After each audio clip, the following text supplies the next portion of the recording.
And good Sunday afternoon, everyone. Once again, I'm John with Pure Adrenaline Fantasy Sports.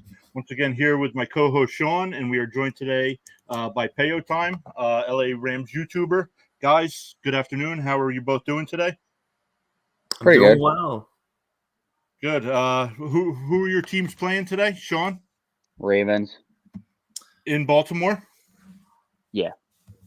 Nice. The Rams are playing in prime time, and we welcome the Tennessee Titans to town. Titans, yeah. How do you think that game will go without any no Derrick Henry there? So what's your take on that? I want it to be a blowout win for the Rams, but I also think the Titans are a tough team. They play physical, and I think it's going to be a good game, especially because they're well coached. So I think Tannehill has a good game against the Rams, and we'll see. Yeah, I'm thinking the Rams will still win, but I think it's going to be closer than people think. Sean, what do you think about your Vikings going into Baltimore? Any chance at a win? If the offense shows up and we can run the ball, I think we can win. But if we can't run, we have to get over 100 yards rushing to have any chance to win. And Baltimore's only allowed 59 yards as a high, and that was 2 weeks ago to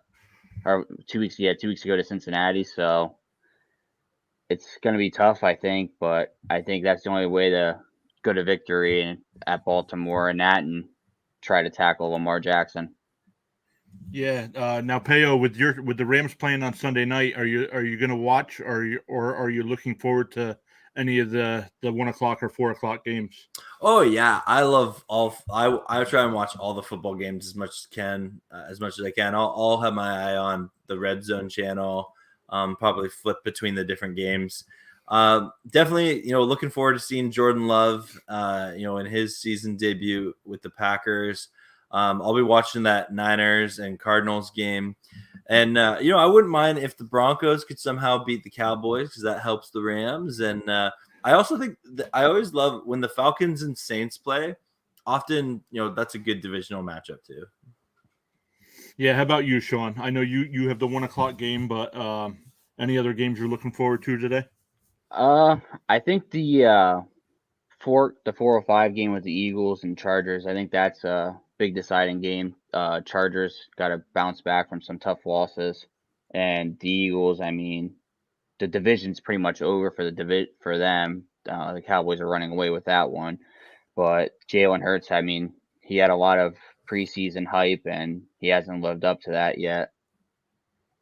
Yeah, and as a Jets fan, we played Thursday night, so I'm actually kind of looking forward to New England and Carolina, just to see how Sam Darnold always struggled here against New England, so it'll be interesting to see. And there is a chance that CMC is back in the lineup there. But the 4 o'clock games, I'm definitely looking toward Green Bay and Kansas City. And then, like we said tonight, ending tonight is Tennessee and the Rams.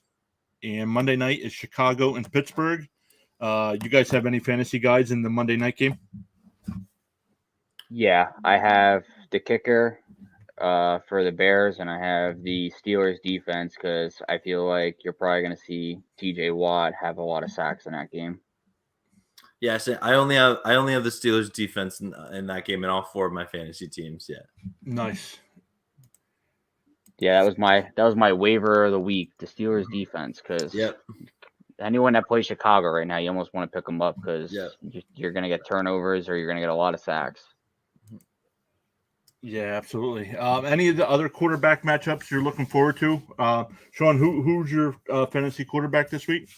I have Kyler Murray, but can't start him because he's pretty much doubtful. So I am rolling with Derek Carr, and I think he'll have a decent game. It's against the Giants defense that isn't locked down. As long as he keeps the turnovers down, I think Derek Carr will be good to go. Payo, how about you? What quarterbacks are you using today? Well, I have 4 different fantasy leagues, but I I have some similarities, but my big three is I have Matt Stafford on every one of my teams, and definitely overpaid and traded and overdrafted him, but he's been amazing. And then I have Justin Herbert on 2 teams. So he's been kind of disappointing the past couple of weeks. Hoping for a bounce back game. I know New England gave him the Patriots treatment, unfortunately. So hopefully that he can bounce back and throw on that Philly D. And then but the other kind too, I do have Cousins in a couple leagues, and then my other one that I have is Derek Carr. So I'm hoping for big games from all of them today. Yeah, I'm in one league, and I have Justin Herbert as my starting quarterback. I'm 2-6 after 8 weeks, so it's not looking good. I lost to Sean in the championship last year by half a point, and my team has not rebounded, not rebounded since. So. Fantasy Super Bowl hangover. Yep. And I think I'm still undefeated, and I'm winning every game by about 50 to 60 points each week. Wow. Yep. So, Sean, you're usually good at this. Who are some of the other quarterbacks, maybe not in the top 10 here, that are definitely worth the fantasy start, or some of the guys I have in the top 10 that should be on benches this week? I'd keep an eye out for a good fantasy start if you need a quarterback with injuries with some of them. Jacoby Brissett in Miami. Tua's out. Jacoby rolled at that offense for I think it was 2 or 3 weeks, and against Houston's defense, they're not that good. And they have really nothing to play for. So, and I know Brissett, I know he's without. Devontae Parker was put on IR this morning, I believe, or yesterday, so he's out at least 3 weeks. So I could see the Jacoby Brissett, Mike Gesicki matchup a lot, or handing it off to Myles Gaskin a lot. Yeah. Anybody else? I want to say to keep an eye on Ben Roethlisberger. I know he's probably available in a lot of leagues. Chicago's defense is banged up. They're not playing to their fullest expectations this year so far. I know last year they carried the offense. The last few years, actually, they've carried the offense. So this year they haven't really been getting the turnovers and or getting the points differential to help them get into scoring range easier here. Yeah. Let's jump over to. We usually go to running backs, but because payo time is here, let's jump over to wide receivers. And my number one projected wide receiver of the week is Cooper Kupp. Yeah. What do you think of the season Kupp is having? Oh, he's Super Kupp. Yeah, no. Yeah, and I'm not so oblivious, and I don't think there's a Ram fan out there or a football fan that if you would have said in the off season, through 8 weeks, Cooper Kupp's going to be the best wide receiver in football. No one saw that coming. We always knew he was good. He often had the title of underrated. And he's a very intelligent player, and he's faster than people think he is. He's taller than people think he is. He's 6'2". Some people still think he's like 5'10", and he's a big guy. It's been fun having him. I have him in 3 of my 4 leagues, and definitely I drafted him quite late in most drafts, and so he definitely has helped my fantasy teams a lot. That's good, Sean. What do you think of Kupp? Oh, I mean, he's a star. He's a full star. I mean, I think beginning of the year, everyone said, can he bounce back with all the injuries he's had in his career and everything, and learning a new offense with Matt Stafford rolling in there now instead of Jared Goff. And I think he honestly took 2 steps forward instead of a step back. I mean, the guy is he's having an all-star season. I think you're probably going to see Calvin with the yards, and he's going to have to start worrying about that record getting broken. We are in week 9, and currently Cooper Kupp has 63 receptions for 924 yards and 10 touchdowns. That is usually outstanding numbers in a 16-game season, let alone 8 games. They've only played 8 games, so that's unbelievable. And what about my favorite nickname in the NFL? What about Bobby Trees? Oh, Bobby Trees. Yeah, I So there's actually been a lot of debate in the Ramley this week of for this game because Deshaun Jackson getting released actually is going to bump up the snap count for Van Jefferson, and so I believe Van Jefferson is very startable in this game. I don't think he'll get more targets than Bobby Trees, but I do think that Van Jefferson just has a little bit more of a big play factor than Robert Woods does. So interesting to see what happens there. I definitely think Woods will get his jet sweeps that he always gets, one or two a game normally, and then it's easy to catch him on a slant or a crossing route because he has reliable hands. Yeah, Jefferson. I have Jefferson projected for 3 catches, 48 yards. Do you think that's low? What do you think? I would say that's a bit part low of the offense? Because normally, if Van Jefferson's getting more than 3 catches, he had a big play in the game. And the Matt Stafford does, I believe, lead the league in passes over 40 yards, and a lot of those passes were to Van Jefferson. Gotcha. Sean, what do you think of the rest of the wide receiver rankings here? I think a lot of people are looking up there and they don't see the name DeAndre Hopkins. So coming from having the whole Cardinals offense practically depleted, if you have either one of their running backs, that probably is going to be you're probably going to be in good shape today. The only person that I think you could trust out there in Houston or in Arizona now playing against San Francisco would be Christian Kirk because he's been their number 2 target all year. But other than that, I think look for a big game out of Marquise Brown today. Harrison Smith's out with COVID, I know, for the Vikings. So, and we have our 3rd through 6th stringers out there for cornerbacks now. So, I think you'll see Marquise Brown probably, even Rashad Bateman even have a possible big game today for Baltimore. Yeah, I agree with you there. Let's go over to running backs. I got Najee Harris projected as number 1. Henderson is number 8. What do you think of Henderson this year, Peo? He's been a great back, and I think that the Cam Akers injury from the summer was a big blow to the Rams team because we were really looking forward to seeing the 1-2 punch of Akers and Henderson. But as we like to nickname him, Hendo, it's been fun watching him play. He's another one of those players you got late in your fantasy draft, but if you drafted him, if you didn't pick him up off the waivers, but he's done well for your team.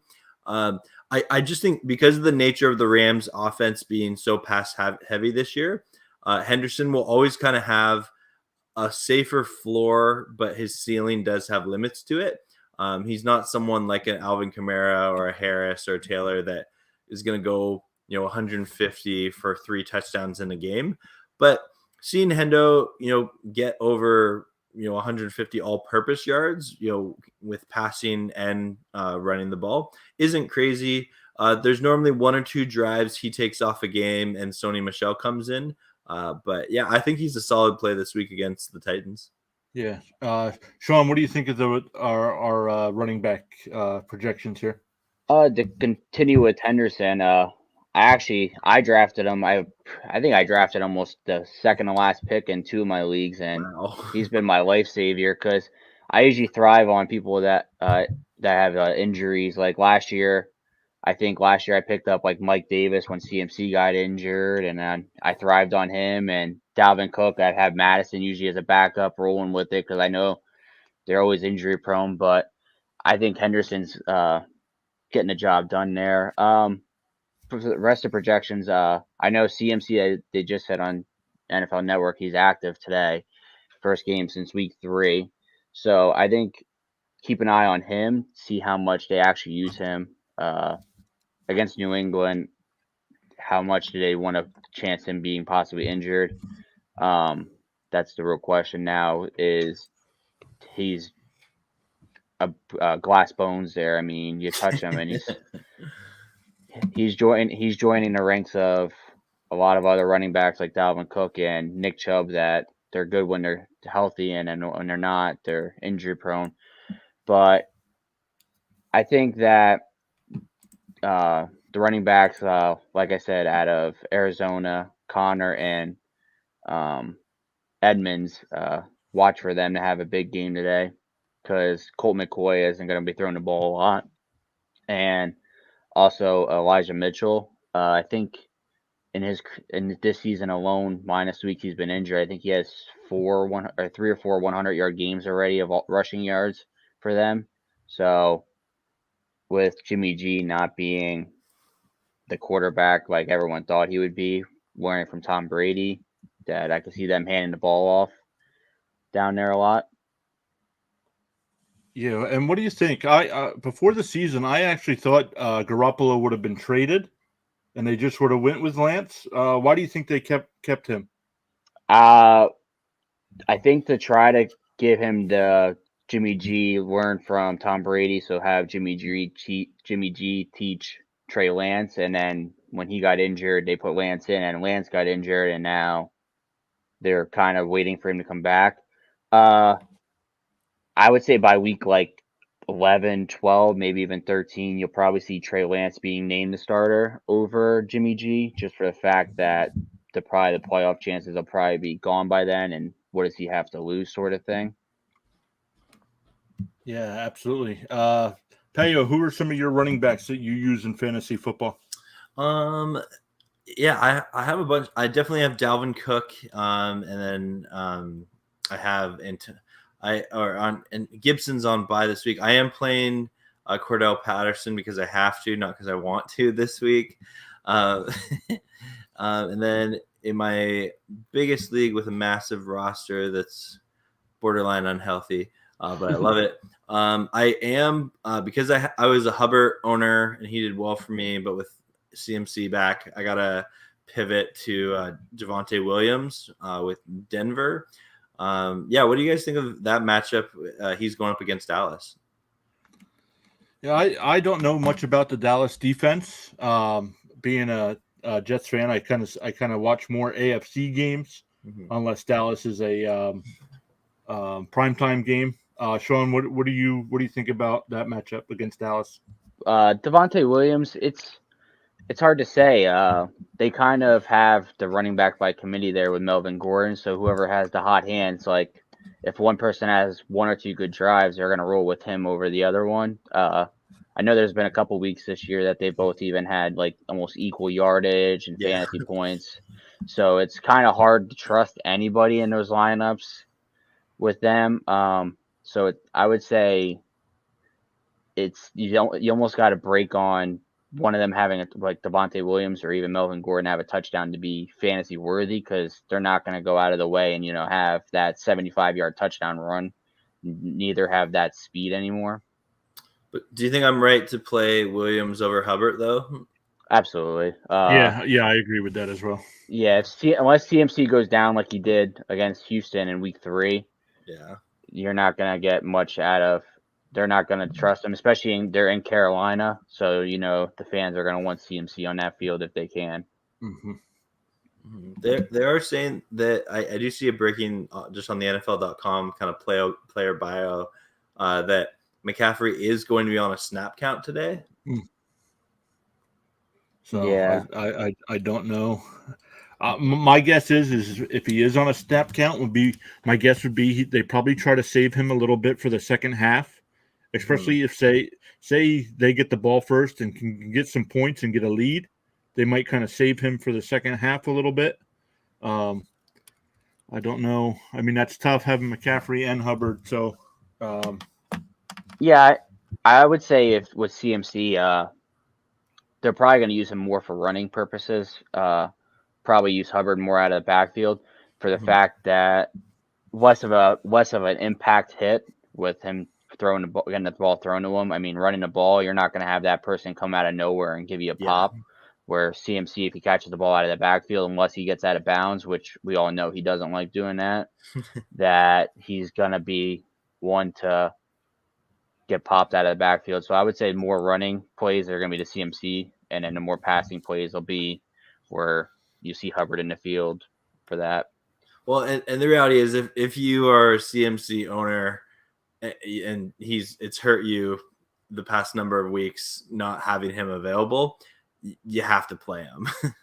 Yeah, my one fantasy team, I have Russell Wilson injured, CMC's been injured. I had Kittle, I had Amari Cooper injured, I had Elijah Mitchell was injured. I think I had my whole bench at one point was just injuries, and it was a one bye week, and I had to roll with a bye player because I wasn't dropping anybody who was injured because I ran out of IR spots. Brutal. So it was one of those is just hope and pray you kind of survive weeks. Yeah. Yeah, that's a shame. Must stink being good at fantasy football. So, anything, either of you two guys, anything else on the running backs before we take a look at tight ends? I love if we could talk a little bit about the Arizona backfield going up against the San Francisco 49ers. I know Chase Edmonds has kind of been hit or miss, but with Kyler Murray not playing today, does that make James Conner and Chase Edmonds higher on your guys' list? I would say yes, just for the fact that if Colt McCoy does get the guaranteed start, they're not going to want him throwing the ball, 40 times like Kyler Murray would, or running the ball out of the backfield. I mean, Colt McCoy does not have that downhill speed that a lot of other players have. Mm-hmm. So I would say yes. I mean, if for some freak nature that they decide to start Kyler Murray to start him in Arizona today against San Francisco, then I would say that you might not want to start them, but I don't know if they're going to want to start him with a chance of injury of an ankle, and he twists his ankle and their season's done. It's already 8 weeks into the year. I don't think that it's worthy of taking that risk when they haven't even had their bye week yet. Yeah. And I did just refresh it, and both our projections went up for both. They both went up a point each, so that's not much of an increase. But it did. I mean, one we have at 8.5 points this week. That's Connor, and Edmonds at 11.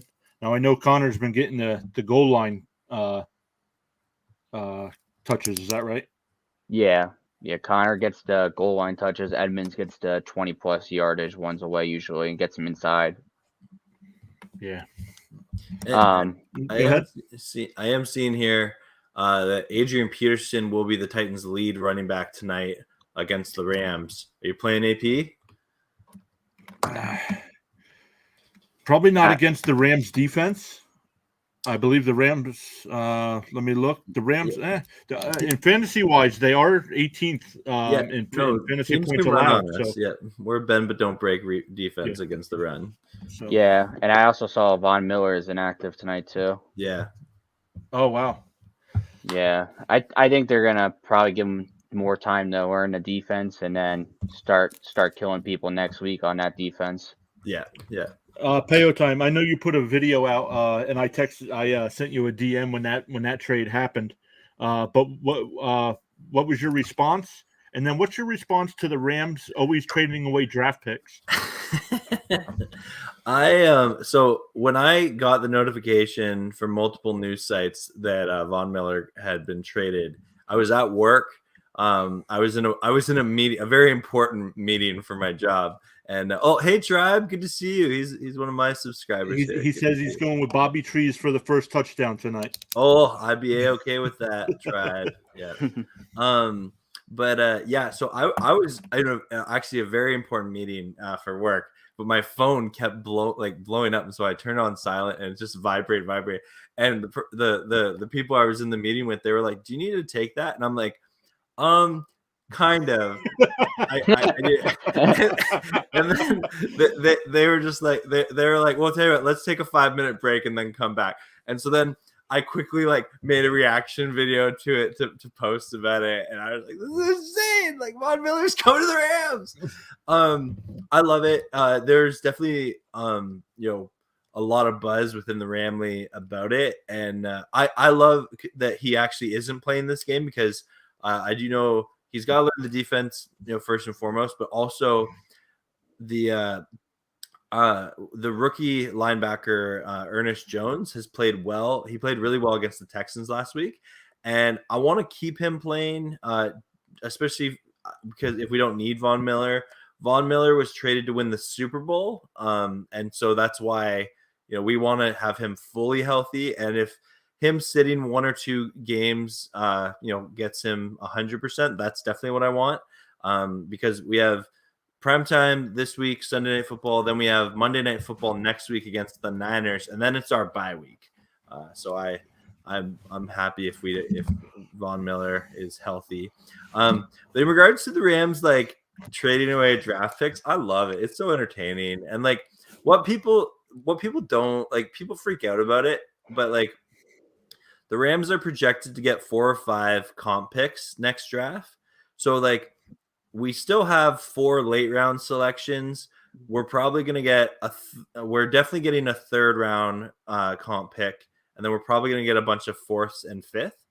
So like the Rams will have draft capital. And if you actually look at it, like the Rams maybe don't draft in the 1st round, but we've actually drafted the 3rd most players over the past 4 years. Oh, and that's something that people don't think about with the Rams, but like it's just part of their strategy. And like, I personally love it.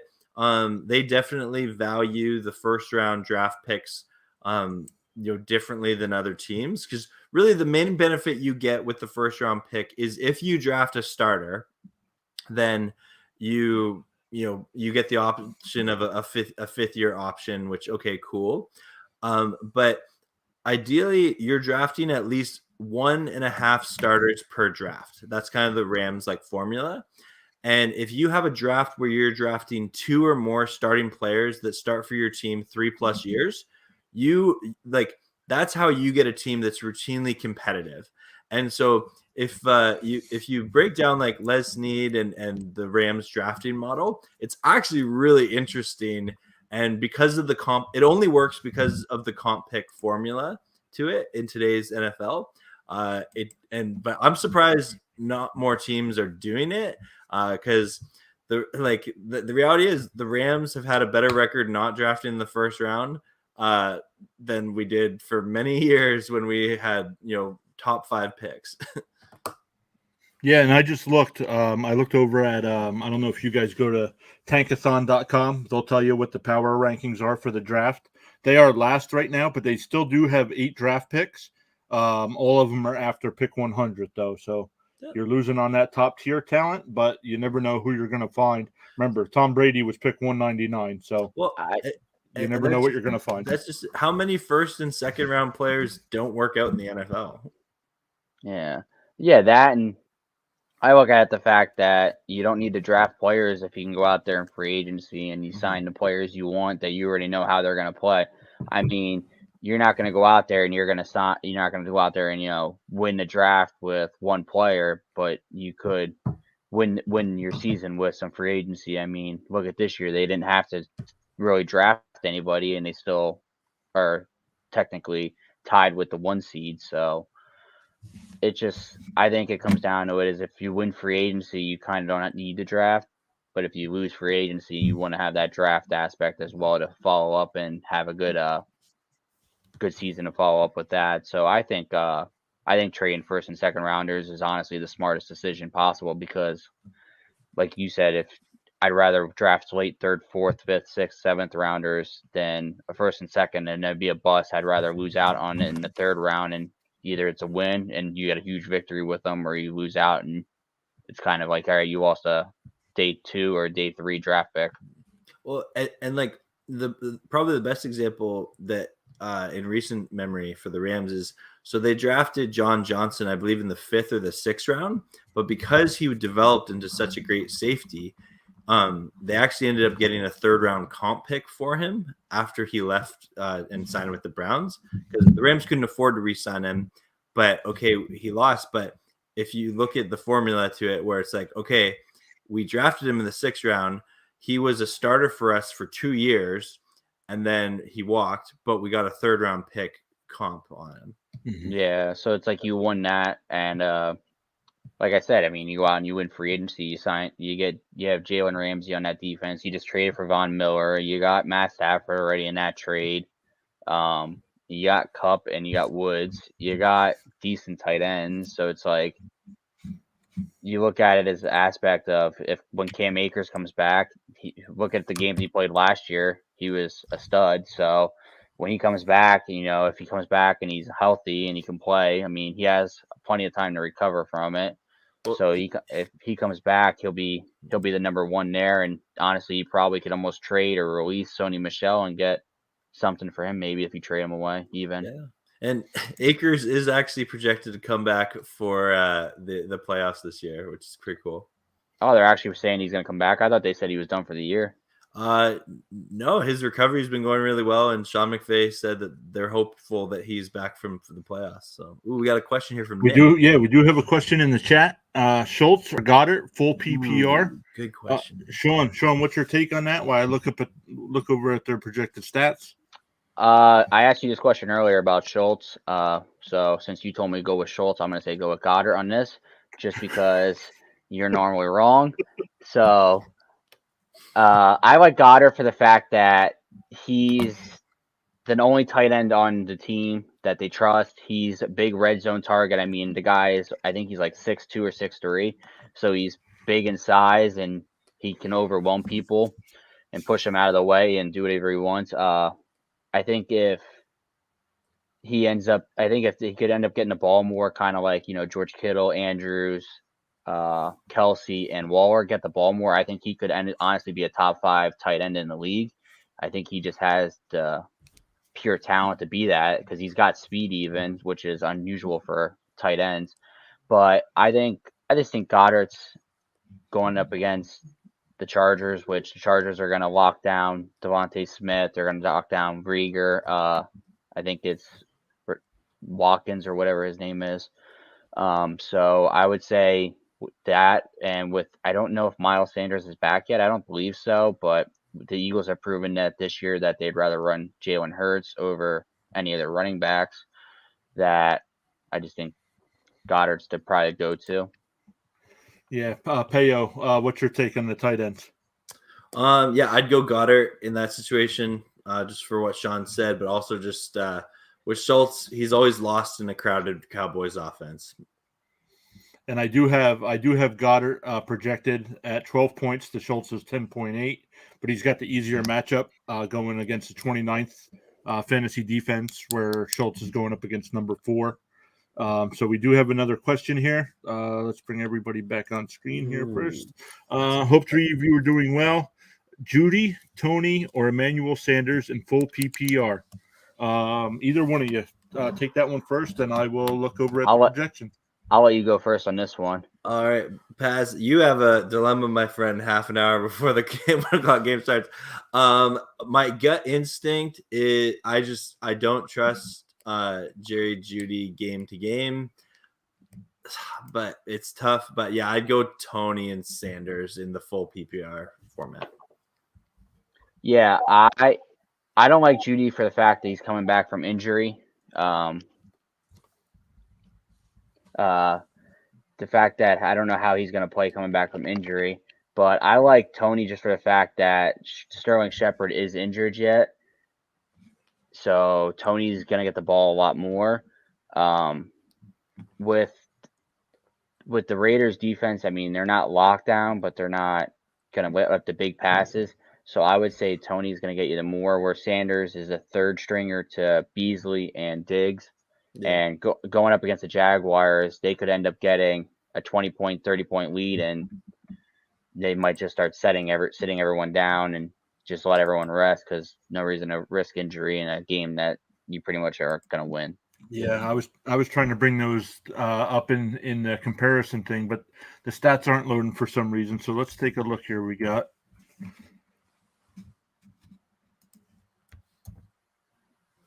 Judy, who's projected at 12.4 points, going up against 22nd. Tony's with the Giants, correct? Yes.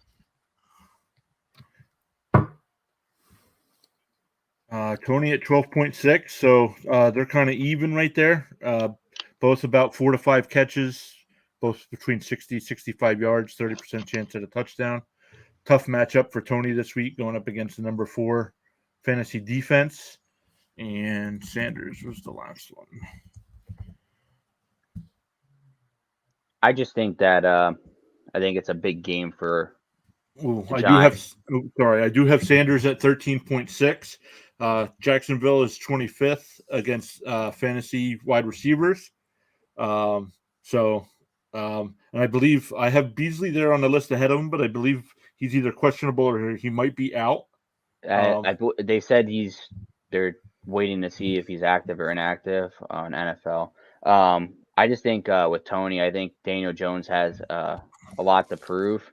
I think the fact of his starting position for the Giants, I think, is on the line pretty much because they're 2-5 or 2-6 this year, so I know a lot of people are starting to question, is Daniel Jones the future for the Giants? Yeah, absolutely. Thanks for that question. That was Paz. Thanks again. We have Caesar or Cesar. Hey, PPR league, start Harris, Claypool, Higgins, or Booker. Different PPR, Higgins, Landry, or Boston Scott. Guys, let's start with the first one. Start Harris, Claypool, Higgins, or Booker. So my guess is he's got to pick one of those out of one of those 4. Which Harris is the question. I'm guessing Damian with that. Yeah, that would be my guess. Yeah, I would say with those 4 options on the top one, I'd go Claypool. I just think that playing against the Chicago defense, that I know Khalil Mack's already inactive, and I believe I think one of their cornerbacks is questionable to doubtful. I think it's Eddie Jackson or something. So I would say Claypool probably, because they'll probably more cover Deontay Johnson. And where Higgins he's not going to get as many targets with Jamar Chase. I know that Joe Burrow loves Jamar Chase. Yeah, I think out of that top group, I politely disagree, Sean. I think Higgins actually would be my starter of that. Just I think that Chase is going to get a lot of attention today from the Browns defense, and I actually think this game it's going to be a very physical AFC North matchup, and I think Higgins underneath will maybe out target Chase today. Yeah, it is like you said, it is a division matchup, and kind of the same as with the Giants. Like I said earlier, it's almost big for Baker. With all the whole Odell Beckham situation going on, I think he's got a lot to step up and show. And I know they have Nick Chubb back, but I know no Kareem Hunt yet. So they're not going to be running the ball a lot. So I think they'll be throwing the ball more against the Bengals defense. Mm-hmm. And I agree with you. I agree with the Higgins take on that one. I would also be starting Higgins this week. What about the bottom group there? I wouldn't go with. I would just eliminate Boston Scott. Yeah, there is no running back core that even want to start or consider in Philly, unless you have him starting at wide receiver. But I wouldn't start it. I don't know. I would leaning towards Landry for the fact that he is now the pure number 1 there, but Landry's injuries during the games is what hurting. So I think I'm going to roll with Higgins more. I would lean more towards Higgins on that just because Landry, he's falling into that glass bones category where he can't stay healthy. And I know a lot, I think out of the games he has played, I think 2 or 3 of them he's left. I think out of the 5 that he's left during the game for an injury already or been out for the rest of the game. So I wouldn't trust him in a big spot. Yeah, I agree with that. I go Higgins. It's just there's really no argument for Boston Scott, and then the Landry argument is if you really believe that Baker Mayfield is going to have a good game, but I would trust Burrow's arm over Mayfield's arm and start Higgins. Yeah, I yeah. agree there.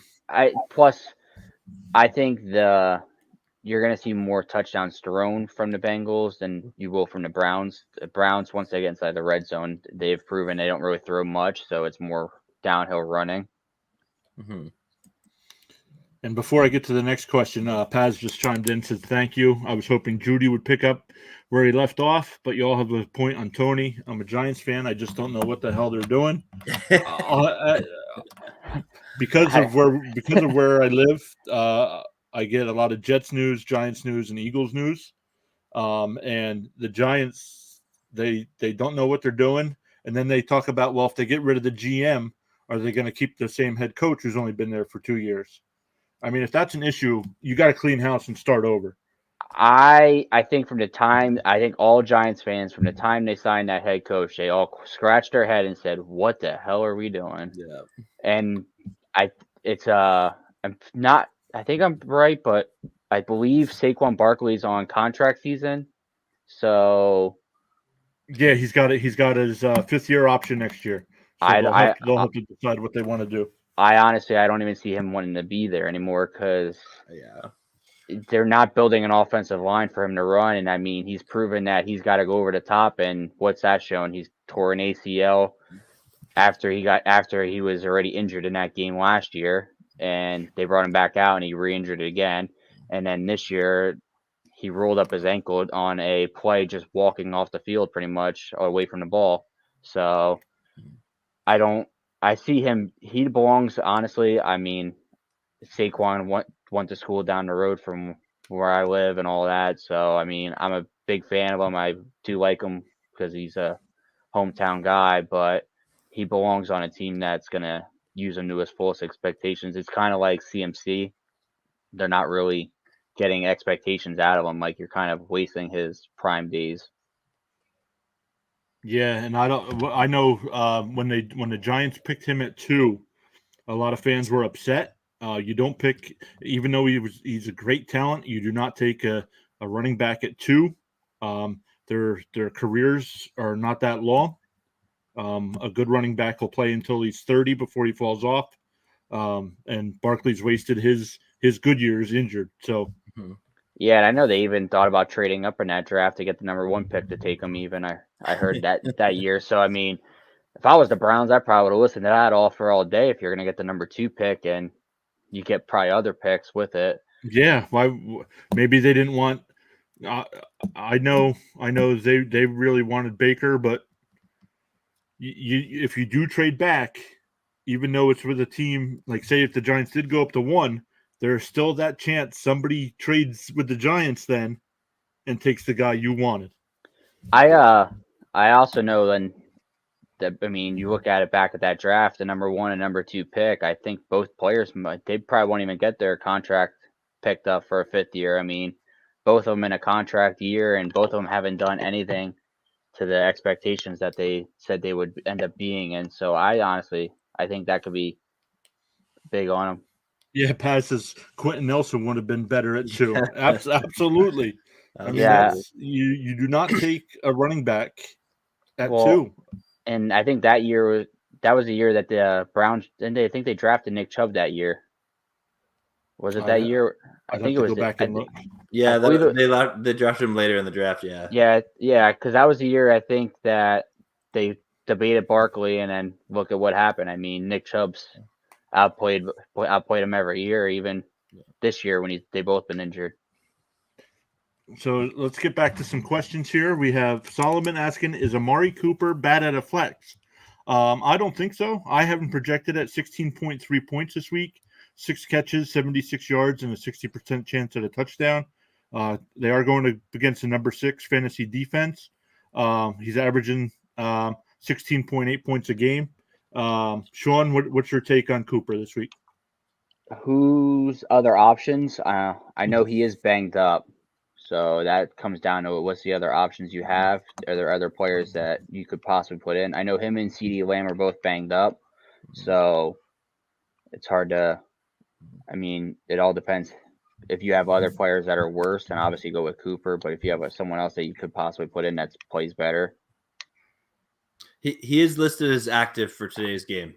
Okay, good. Yeah. So I don't think he's a bad flex. no, I don't think he's a Nah. bad flex either. No, I mean, as long as he's on the field, I think you have an opportunity like you had week 1, and I think it was week 5 where you can have like 100 yards and have an 80-yard touchdown play even. Yeah. Yeah, absolutely. And like Sean said, I mean, it depends on who your other options are. Yeah, I mean, if you got players out there that are better than him to put at a flex, I mean, you're kind of already wondering what's going on. You don't know what to do with that, do you? No, I'm a fidgeter. Okay, all right, and I use this for my watch party. Yeah. Solomon says, "Thanks, guys. Absolutely, guys. Keep the questions coming. While you were waiting, please hit that like and subscribe button. We live stream every Thursday night at 7 and Sundays at noon. I'm here with Sean, my co-host, and special guest this week here is Payo Time, LA Rams YouTuber. That's a great stream if you just love talking football, whether you're a Rams fan or not. Give him a watch. The chat's very interactive during games, and great stuff going on over there. Thanks. I'm excited for our next question there from Jack K. Jack K. Thanks for the question. Kirk Cousins or Ryan Tannehill, both playing elite defenses. Sean, because you were a fan of one of these teams, I will let you take this one first. I'm gonna say Ryan Tannehill for the fact that they're not gonna be able to run the ball, so he's gonna have to throw the ball. And I think that he probably has a better chance of getting more points throwing the ball than Kirk Cousins does against the Ravens. I mean, Kirk Cousins has proven when he plays against top defenses or even competitive teams that, I mean, we couldn't even beat a backup quarterback. So, I mean, Kirk Cousins, I believe in the past, from like week 1 through 5, he was outstanding, and I was thriving on him, and I said, if you can pick him up, put him on your bench, go for it, keep him. And ever since then, I think I probably would say you won't even keep him on a bench because he's just not. When it's coming down into the red zone, I think we've kicked more field goals than we should be in the past few weeks. I mean, even against the Cowboys last week, I think we had 3 turnovers, and I think 2 of which we got the ball on their side of the 50, and we ended up getting a field goal out of it. And field goals don't win games unless you're in overtime. And not even now anymore. I mean, if you're the first team to get the ball and get a field goal, you don't win yet. Yeah, that rule. I mean, I watching college football. I think the college football way they do overtime should be the NFL, but that's just mine. I don't think ties should be allowed in the biggest sport in the world. I mean, ties. The only thing ties do are they help teams that are battling for a playoff spot and get them in because of a tie. Yeah. So Jack, I definitely praying for you today. That's a brutal matchup to pick that. I lean Tannehill also, just for the sole reason I do think that Ryan Tannehill. I believe that they've game planned to give Tannehill more throws today.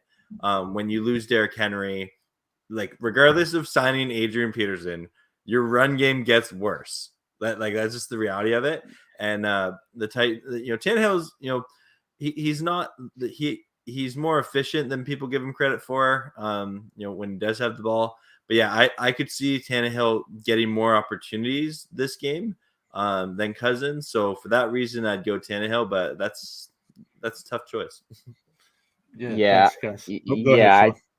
I think also Ryan Tannehill also you could get that possible rushing touchdown even. Yeah. I mean, you're not you're not going to get your 80-yard touchdown run like you would with some running quarterbacks nowadays, but you could get that 2 to 3 yard up the middle sneak, especially without the big boy Derrick Henry being there. I mean, I think this is the time the Titans are going to see how good they built their offense to play without Derrick Henry. I think this is his first games he's missing in his career. If I might be wrong, but I don't think, unless he sat out a game because of playoffs, being locked up. I think that he's never missed a game in his career. He's pretty healthy, yeah. Yeah, yep, I agree.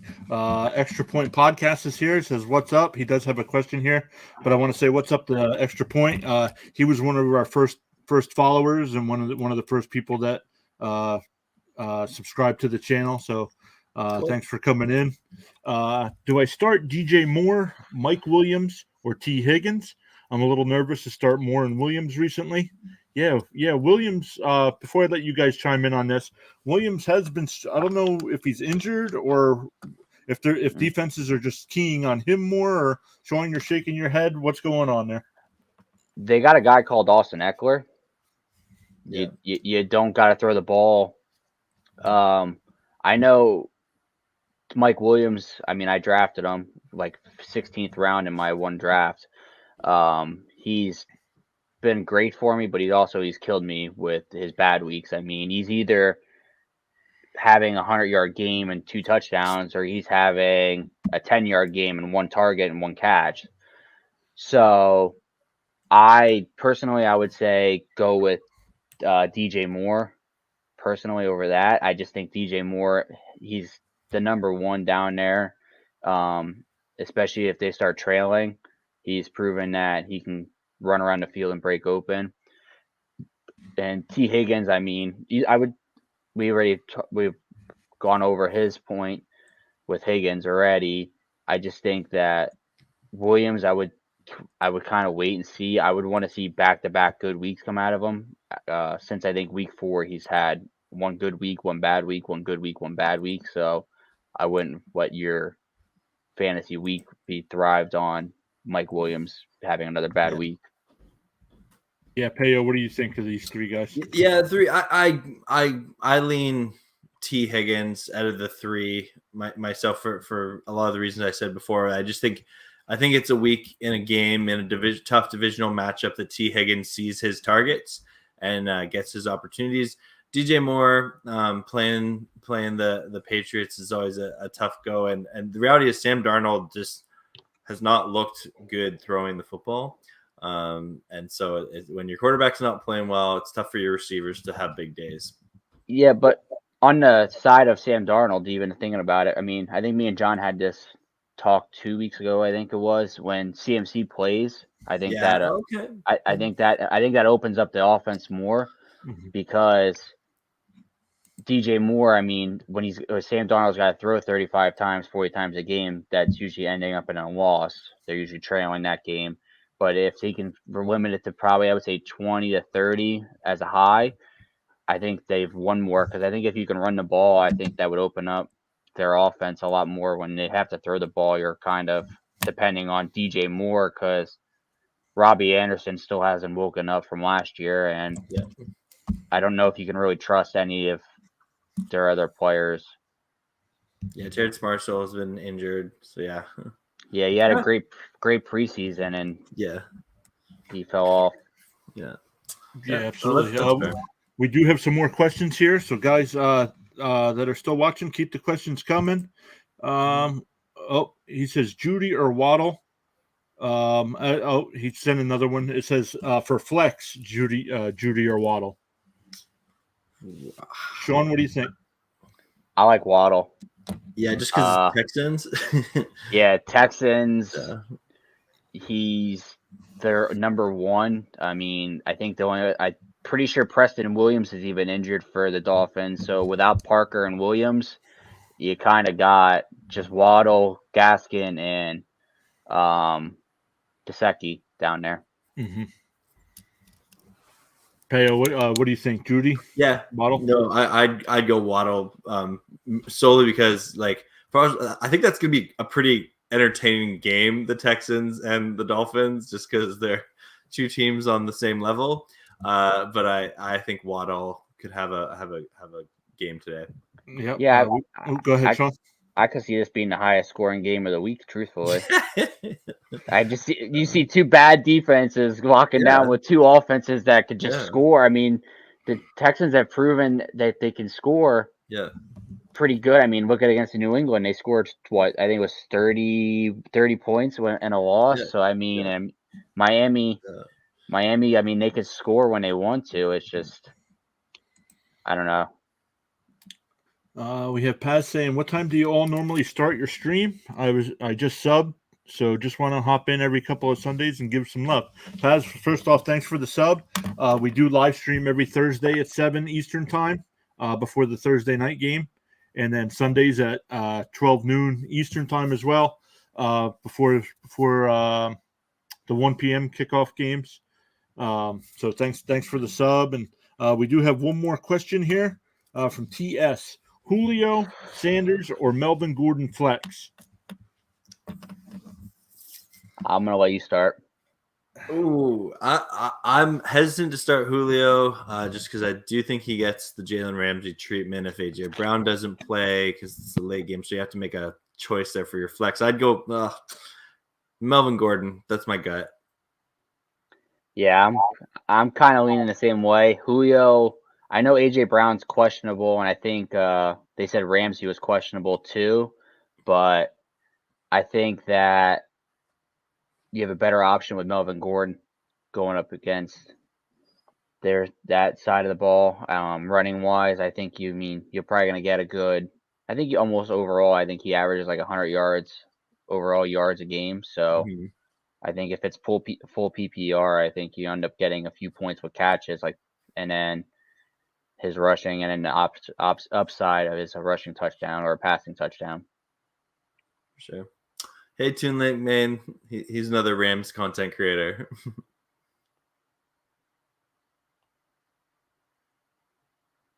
Oh, I can't hear you guys anymore. You hear me? I hear you. I think I muted myself. Oh, Sorry there. about that. It's So- unacceptable. Sorry. We are just about the hour mark here. So before we cut this off, Payo Time, why don't you let everybody that's still watching know where they can find you at? Yeah. Just if you search me on YouTube, Payo Time, just like it sounds, PAYO Time, you'll find me. I come up right away. And yeah, I got a watch party coming up later today. I'll probably go live probably at like 7 p.m. An hour or so before kickoff, just to hype up this primetime game with the LA Rams. And yeah, I love talking football. I mainly talk about the Rams, but I love talking, every team. So everyone's welcome to come in and join in the fun. And Yeah, Sean, you also go ahead. be able to talk about all the games throughout the day with being the late game this week. Yeah, absolutely. Yeah, absolutely. Yeah, but thank you both for having me on your show. I really appreciate it. Oh, absolutely. Thanks for coming on again. I know you were on last Sunday as well. We just did a quick show last week, but Sean usually likes to give some wild takes for the games on Sunday. Unfortunately, he did pick the Jets over the Colts this week. Yeah, that was and that once was again, dumb he of was me. wrong. But Sean, how about today's games? You got any stat projections for Oh us man, today? I think I told you what they were. Did I? Hold on, now I gotta find them all. I did not share them on Thursday. Hold on, now I gotta find them all. You're killing me. I figured you would have had them memorized. No, I didn't. I said my bold predictions for the week is Justin Jefferson has 150 yards today and a touchdown. I think that he's destined to have a good game. He hasn't had a breakout game in a few weeks. No OBJ, so I think Jarvis Landry has 100 plus overall yards today. I think between his jet sweeps he likes to do and catching, obviously. I like to call him the white man Renfro, Hunter Renfro, and I think he has a big breakout game, 100 plus yards against the Giants. And all rookie quarterbacks lose this week that are starting. I mean, it even continued with the Jets. We could throw the Jets even in there. Why, it wasn't a rookie quarterback. No, I mean, technically, he was a rookie. He's been in the league 3 years. Well, it depends what quarterback you consider starting. I mean, they all suck. Oh man, what was it? All rookie quarterbacks? What? All lose All lose. between today and tomorrow night. Okay. I think it's Patriots, Jaguars, the Texans, the Packers, and the Bears. 0-5 they're gonna go. So guys, make sure you check your lineups here real quick before the 1 o'clock games kick off. Yeah. And like I said, we'll be back Thursday night. We have the Ravens and Dolphins this week, so we'll be back at 7 o'clock. Guys, thanks for joining me today, and Good luck in your fantasy matchups, and we'll see you on Thursday. See you guys Thursday.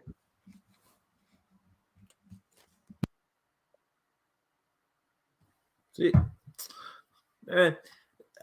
Oh.